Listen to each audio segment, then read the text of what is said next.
Sang Pewaris Tunggal bab 2 berjudul Dipaksa akan kita dengarkan bersama-sama Audio Tune Lovers, buah karya Aditya Jet Li. Let's check it out to enjoy listening.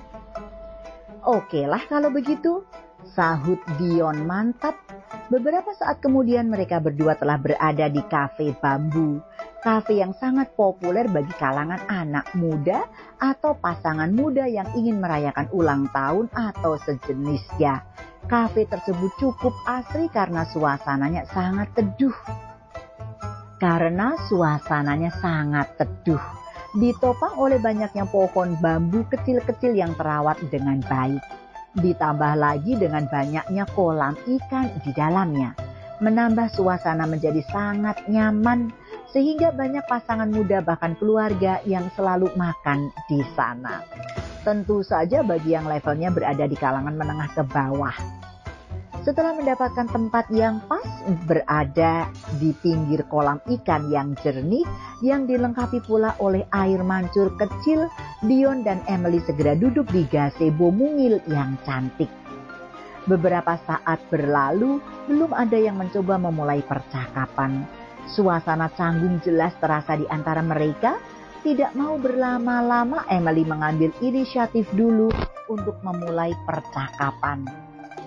"Mari kita pesan makanan dulu," kata Emily, memecahkan kebuntuan suasana di antara mereka. Setelah dia melihat dari jauh seorang pelayan kafe yang sedang berjalan menuju ke arah mereka. Tanpa diduga sama sekali, Dion meluapkan kekesalan hidupnya selama ini kepada temannya Emily tanpa diminta. "Kau pesanlah, aku ini lelaki tidak berguna. Aku tidak pernah memegang uang atau mempunyai uang. Kerjaku di rumah keluarga istriku tidak dihargai sama sekali. Sehari-harinya aku kerja memasak, menyapu, mengepel, belanja bahan makanan di pasar, dan pekerjaan lain-lainnya. Nyaris aku tidak mempunyai waktu untuk mencari uang sendiri," ujarnya sambil menyeka buliran seperti air mata yang mengalir tipis di matanya. "Kau menangis, Dion?" tanya Emily bingung. "Ah, tidak, cuma keringat biasa," jawab Dion asal-asalan. Pembicaraan mereka terhenti ketika pelayan yang akan melayani mereka sampai dan menyodorkan list menu makanan dan minuman yang ada di kafe. Setelah memesan makanan, suasana kembali canggung. Tak seorang pun yang berinisiatif untuk memulai pembicaraan.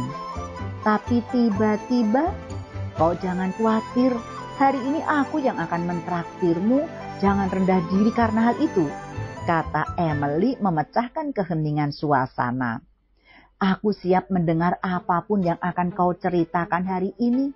Ayolah, lepaskan semua unek-unekmu padaku." Dion menghembuskan nafas berat lalu melanjutkan berkata, "Selama setahun lebih aku menjadi babu bagi mereka. Aku terpaksa melakukan itu karena pesan kakek mereka yang telah menolongku. Ketika nyawaku hampir melayang diracun oleh sekelompok pemuda suruhan sebuah keluarga kaya raya di kota B. Setelah aku sembuh 3 bulan kemudian aku dinikahkan dengan cucunya. Menurut kakek aku tidak sesederhana penampilanku.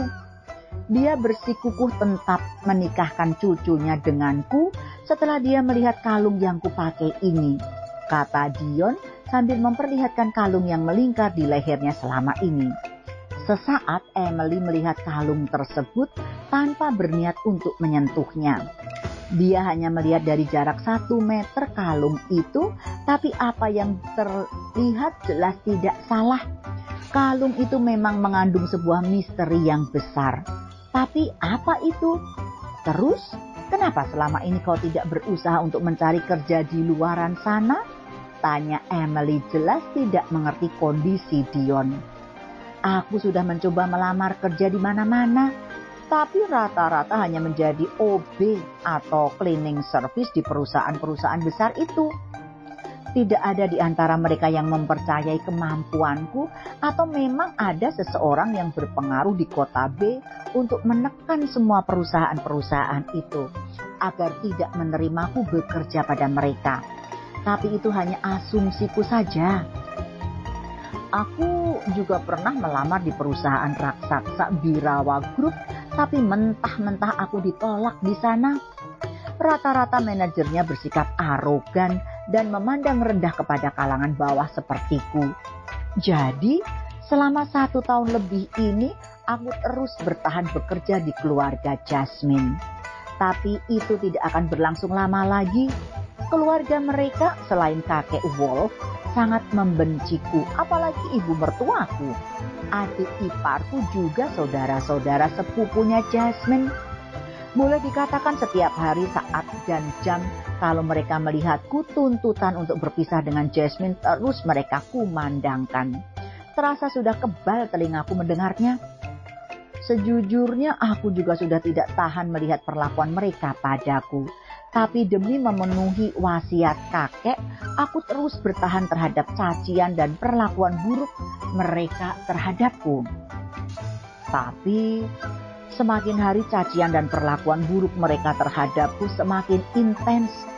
Bukan hanya menyerang dengan kata-kata, tetapi mereka juga menyerangku secara fisik. Dan puncaknya adalah ketika dengan mata kepalaku sendiri, aku melihat istriku sedang bermesraan dengan laki-laki lain. Dengan teganya dia menghinaku di depan laki-laki itu, menampar, mendorong dan meludahiku di sana.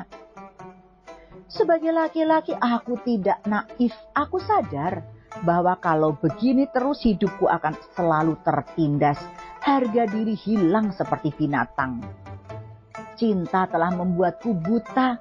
Cinta juga telah membuatku lemah. Aku berharap dengan terus melayaninya akan tumbuh benih cinta di hati Jasmine. Tapi ternyata pikiranku salah. Memanfaatkan cinta itu, Jasmine dan keluarganya mempunyai kesempatan untuk menindasku. Dalam 1 tahun semua pekerjaan rumah mereka dapatkan secara gratis melaluiku. Tapi sekarang aku sudah membulatkan tekad, aku akan menyetujui tuntutan mereka untuk berpisah dengan Jasmine. Apalagi setelah dia menolakku di hadapan orang lain. Dan lagi aku sudah melaksanakan amanat dari kakek Wolf. Jadi tolong bantu aku, Emily, ujar Dion memohon. Bagaimana caranya aku bisa membantumu, Dion? Aku tidak punya hak apa-apa terhadapmu, apalagi kalau berhadapan dengan Nona Jasmine. Cukup dengan doa dan memberikan semangat padaku agar aku tidak semakin terpuruk. Dion, kau laki-laki tangguh. Selama yang ku kenal, kau tidak gampang menyerah pada keadaan. Itu yang ku tahu selama ini. Ayolah, jangan terus tenggelam dalam kemelut rumah tanggamu. Kuatkan tekad, kalau kau benar ingin berpisah dengan Nona Jasmine, jangan ragu-ragu lagi. Aku yakin kau bisa, ujar Emily tenang. Terima kasih, Emily, kau sahabat terbaikku. Jika dalam kesempatan lain ada kelonggaran hidup padaku, kaulah orang pertama yang akan kutuju. Dion membatin dalam hati.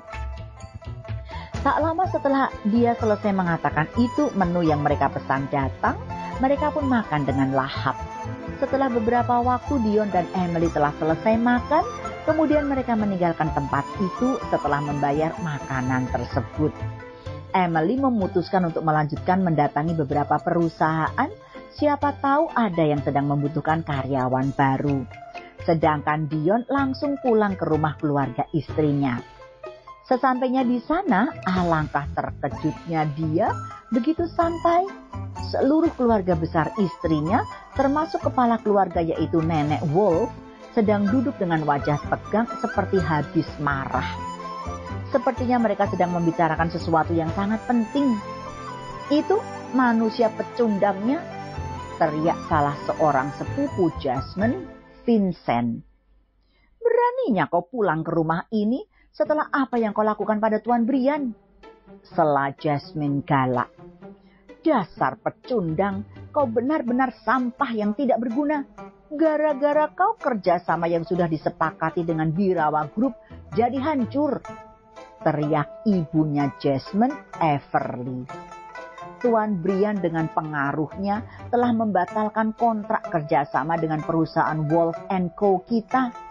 Itu semua gara-gara kau, ujar Vincent tak kalah ketusnya dengan kata-kata Everly. Dan lagi, Tuan Brian berniat menuntutmu ke jalur hukum karena telah menganiayai dirinya, sambung seorang sepupu Jasmine yang lain. Tapi nenek menangguhkannya, asal kau bersedia menandatangani surat perjanjian cerai dengan kakak Jasmine. Celetuk Karista adik Jasmine dengan entengnya. Kau mirip seperti binatang. Apakah kau tuli, Dion? Kenapa kau diam saja? Semua diam. Di sini nenek yang akan memutuskan apa yang harus dilakukan oleh cucu menantunya yang tidak berguna itu. Mulai sekarang, kau tidak kuizinkan lagi untuk tinggal di rumah keluarga besarku. Kau telah diusir dan kau tidak dibutuhkan lagi di sini. Sekarang, tanda tangani surat perjanjian ceraimu dengan cucuku Jasmine.